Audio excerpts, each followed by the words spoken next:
Raha ny voalazan'ny lalàna kosa raha ny tontolon'ny fifidianana anao sitsika resaka dia tsy tokony mandritra ny vanimpotoanan'ny orana no anatanterahana izay fifidianana izay. Raha ny tetiandro izay navoaka ny senita nefa dia tafiditra ao anatin'izany vanimpotoana izany ny fifidianana fiodinana faharoa. Nisy ary ny fangatahana izay nalefa ny Tivomera ity any amin'ny CES fangatahana lalana anatanteraka izany ary dia nekeny ny fitsarana manokana misahana ny fifidianana moa izany. Tatitra ny vaovao kosa Claudia Solution.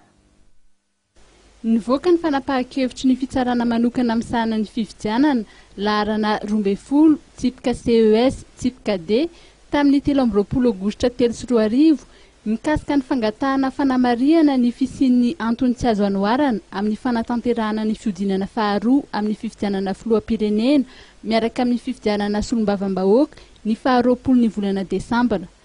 Araka ny andian'ny faha-30 tapany voalohany amin'ny lalàna fehizoro laharana 12 tsipika 885 ny 12 Martsa 2024 mikasika ny fehezan-dalàna momba ny fifidianana mantsy dia mandritry ny vanim-potoanan'ny maintany no tokony anatanterahana ny fifidianana, izany hoe eo anelanelan'ny 30 Aprily sy ny 30 Novambra raha tsy hoe misy ny antony manokana tsy azo anoharana izay ambaran'ny rafitra manam-pahefana mikasika izany aorian'ny fangatahana izay ataon'ny Vomera Mahaleo-tena misahana ny fifidianana. Raha ny voalazan'ny fitsarana manokana misahana ny fifidianana na ny CES dia mitombina ireo antony narosy ny senita mikasika ny sy antony tsy azo anoharana amin'ny fanatanterahana fifidianana ao anatin'ny vanim-potoana voafaritry ny lalàna.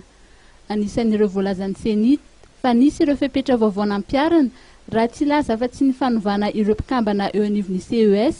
ny fisontonana ny filatsahan-kofidiana avy amin'ny kandida, ny famerenana ny fandiniana ny antota taratasin'ireo mpilatsa-kofidiana sy ny lisitra vaovao an'ireo kandida hirotsaka ho filoham-pirenena mba hialana amin'ireo sakana samihafa ahafahana miroso amin'ny fifidianana sy ahafahana manatanteraka ny fifidianana amin'ny titony ity.